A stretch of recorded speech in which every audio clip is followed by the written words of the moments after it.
ఆయనకేసి మరలా ఆయన తీసుకురండి, ఎంత మార్పు ఉంటుంది అనేది.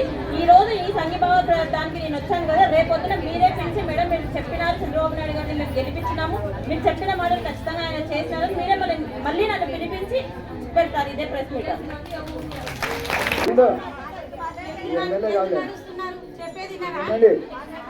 మాట్లాడే కదా మాట్లాడాలి. సంతోషం అండి. మిమ్మల్ని అదే అదే అదే మనం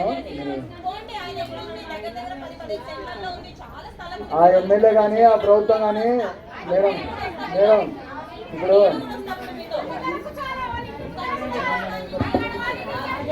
అలా మనం ఎవరిని విమర్శించాల్సిన అవసరం లేదు. మనము మన కడుపు ఆకలి మనం ఇదేది మనకు వైఎస్ఆర్ జగన్మోహన్ రెడ్డి గారు గతంలో ఏం చెప్పినారు, పాదయాత్ర చేసేటప్పుడు అంగన్వాడీ కార్యకర్తలకు జీతం పక్కన తెలంగాణ రాష్ట్ర వైపు పెంచుతానన్నాడు, చెయ్యి నెత్తిన పెట్టినాడు, మన చెయ్యి ఖచ్చితంగా నెత్తిన పెట్టేసినాడు. అదొకటి. మనం ఏమి మనుల మాణిక్యాలు అడగడం లేదు, మనం అడిగింది గ్రాట్యుటీ ఏమన్నారు, సుప్రీంకోర్టు అమలు ఇచ్చింది, తీర్పు ఇచ్చింది ఏంటని, అది ఏం లేదు. జీతాలు పెంచమన్నాము, కానీ ఏది ఒప్పుకోకుండా ధర్నాలు చేస్తే ఎక్కడోళ్ళని అక్కడ మహిళలను పోకుండా మనం అరెస్ట్ చేసి హింసించి చాలా ఇది చేస్తాడు. గతంలో కూడా నేను ఇప్పుడు మేడం గారు ఉన్నాడో చెప్పడం లేదు, కానీ గతంలో కూడా చంద్రబాబు నాయుడు గారు హైదరాబాద్లో మమ్మల్ని ఎంత హింసించినారో ప్రత్యక్ష సాక్షి నేను. గుర్రాలతో తగ్గించినాడు, మమ్మల్ని తొప్పించినాడు, ఎక్కడెక్కడ అరెస్ట్ చేసినాడు, హైదరాబాద్లో చేస్తానని జీతాలు పెంచినాడు. ఆయనే విధంగా మాకు పెంచమంటే అందరము చేసినాము, ఆయనకి ఒక ఛాన్స్ కదా అని అందరు చేయి నెత్తిన పెట్టి మనకు ముఖ్యంగా అంగన్వాడీ వాళ్ళకి మాత్రం చేయి నెత్తిన బాగా పెట్టాడు. ఆయన ఆడ పొదుపు వాళ్ళకి ఇస్తున్నాడు. మనం ఎక్కడ అరెస్ట్ చేసినాడమ్మా, ఎక్కడెక్కడ అరెస్ట్ తీసి తీసుకుపోయి పారేసినాడు. ఆడవాళ్ళని కూడా తన్నిచ్చినాడు. ఇప్పుడు శాసనసభ సమావేశాలు 15వ తేదీ మొదలవుతున్నాయి, వీళ్ళందరికీ కాంట్రాక్ట్ ఉద్యోగస్తులకి అమలు చేస్తామంటున్నారు. మరి మనం కనబడడం లేదా జగన్మోహన్ రెడ్డి గారికి? ఏమంటుకుంటున్నాడు ఆయన? మహిళలు అంటే పొదుపు వాళ్ళు, తర్వాత 45 సంవత్సరం దాటిన స్త్రీలు, చేనేత కార్మికులు స్త్రీలు, కర్మ వాళ్ళు ఇంటింటికి పోయి ఓటు అడిగితే ఆడవాళ్ళే. అంటే మనం ఆడవాళ్ళం కాదా, అక్క చెల్లెలము కాదా? కాబట్టి మన తడాకేమో చూపిద్దాం రాష్ట్ర వ్యాప్తంగా. అంగన్వాడీ వర్కర్లు చెప్తున్నాను, ఈసారి జగన్మోహన్ రెడ్డి ఖచ్చితంగా ఓడిపోయి తీరాలా. ఏమనుకుంటున్నాడు ఆయన?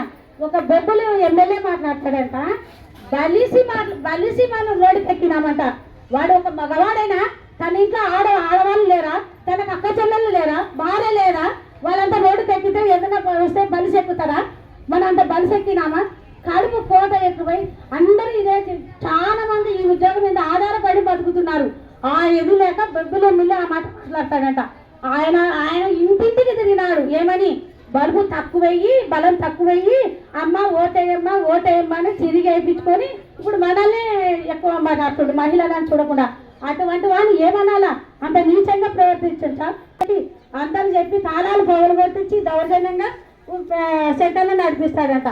ఏం జగన్మోహన్ రెడ్డికి మనం ఒక చెల్లెలుగా, కనీసం చెల్లెలుగా, అక్కగారులుగా, తల్లిగా కనపడం. ఆయన ఎందుకు కనపడతాడు? ఎలక్షన్ గెలిచిన వెంటనే విజయమని సొంతం తల్లినే పక్కకు తరిమేసినాడు, చెల్లెల్ని శర్మల కూడా పక్కకు తరిమేసినాడు. అటువంటి వాడికి అక్క చెల్లెలు కనపడతారా? ఈ అంగన్వాడీ కనపడతారా? కాబట్టి ఆలోచన చేసి ఎంత కఠినమైన సరే మన ఉద్యోగాలు ఎక్కడ పోవమ్మా, ఎంత నిర్లక్ష్యమైనా మనం ఉద్యోగం చేస్తాము. ఇంకోటి మనకు మద్దతు ఇచ్చిన కిరణ్ మేడం గారు కూడా మనం కూడా ఆలోచన చేద్దాం. వాళ్ళు మన మద్దతు ఇచ్చినారు కానీ ఇస్తున్నారు, దానికి థ్యాంక్స్ చెప్తున్నాం. మేడం మీకు ఒకటే, మాకు ఏ ప్రభుత్వం వచ్చినా మా అంగన్వాడీ మహిళలకు, మా అంగన్వాడీ కార్యకర్తలకు మా సమస్యలు దండుగా ఉన్నాయి. ప్రతి ఒక్క ఉద్యోగస్తుడు మా మీదనే పడుతున్నారు. ప్రతి ఒక్క ఉద్యోగస్తులు ప్రతి ఒక్క డేటా కావాలంటే మేము టీచర్లు కావాలంటారు, కానీ అందరూ మా మీద. మాకు జీతాలు 7,000 కరెక్టే, కానీ ఆయాలలో వితంతువులు ఉండరా అండి? వాళ్ళకి పింఛన్ తీసేసినాడు, టీచర్లకి ఆయాలకి. ప్రభుత్వ ఉద్యోగస్తులనే పింఛన్ తీసేసినప్పుడు ఆధార్ కార్డు ప్రకారం మమ్మల్ని ప్రభుత్వ ఉద్యోగస్తులుగా గుర్తించవచ్చు కదా, అట్లా చేయరు. 2 లక్షల రూపాయలు రిటైర్మెంట్ బెనిఫిట్ ఇవ్వాలి.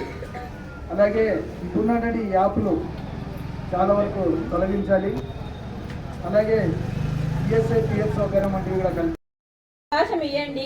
మా ప్రభుత్వంలోనే మీకు అన్ని వచ్చినాయి, జీతాలు పెరిగినాయి. ఇప్పుడు మా ప్రభుత్వంలో మీకు ఏమి ఇస్తామన్నారు అవైతే ఖచ్చితంగా ఇచ్చే తీరినాడు. కాబట్టి మళ్ళీ కూడా మీకు ఆయన జీతాలు పెంచడం కానీ మీ ఉన్నాయి కదండి, పర్మనెంట్ అంటున్నారు, మీకు అవన్నీ కూడా వర్తించేలాగా మేము ఆయన ముందు తీసుకెళ్తాం. ఆయన ఖచ్చితంగా చేస్తాడు.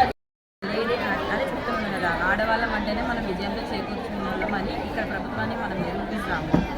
దయచేసి మీ ఓట్లు మీ చుట్టుపక్కల మీ ఊళ్ళలో నా తరఫున మా చెల్లి వచ్చిందనో నా బిడ్డ వచ్చిందనో ఖచ్చితంగా గెలిపించడానికి మీ ప్రయత్నం నాకు ఖచ్చితంగా కావాలి, మీ సహకారం ఖచ్చితంగా కావాలి. కాబట్టి మీరు నాకు సహకరించండి అమ్మా. మేడం మా సాయ శక్తిలో మేము కూడా సహకరిస్తాం. ఇట్లనే రోజా మేడం గారు కూడా మాకు ఇట్లనే ఇచ్చి మేము మోసపోయినా రోజా ఇప్పుడు అట్లా మోసపోయి మా అంతా కూడా చేస్తారు కదా మా తరఫున మా కాదు ఇప్పుడు మీరు చెప్పిన ఈ ప్రభుత్వానికి తేడా మీకు అర్థమై ఉంటుంది కదమ్మా. నేను రోజా గారి గురించి చెప్తున్నానా లేకపోతే నేను ప్రభుత్వం గురించి మాట్లాడుతున్నాను. మా ప్రభుత్వంలో మీరు మా ప్రభుత్వంలో మీకు ఎంత జీతం హైక్ అయింది చెప్పండి. చెప్తున్నారు అక్కడ కూడా ప్రభుత్వంలో ఉన్నప్పుడు తెలిసింది కదా కూడా మా సహకారం మా సహకారం మేము కూడా ఎవరు ఎట్లా ఆలోచించేది సహకారం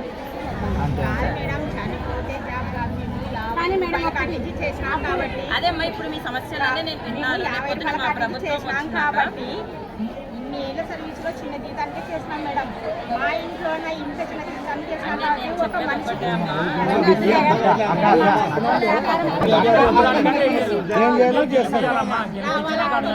మీరు గెలిస్తే మాత్రం అన్ని విధాల సపోర్ట్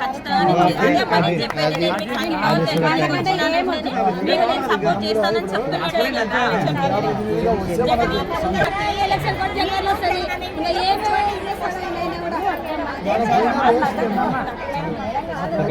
ఎందుకంటే 30 ఏళ్ళు 40 ఏళ్ళు చేసి ఆ ఇంట్లో ఎవరొకరు చదువుకున్నట్టు మహిళలు కోడంలో ఎవరెవరు పుట్టింటారు.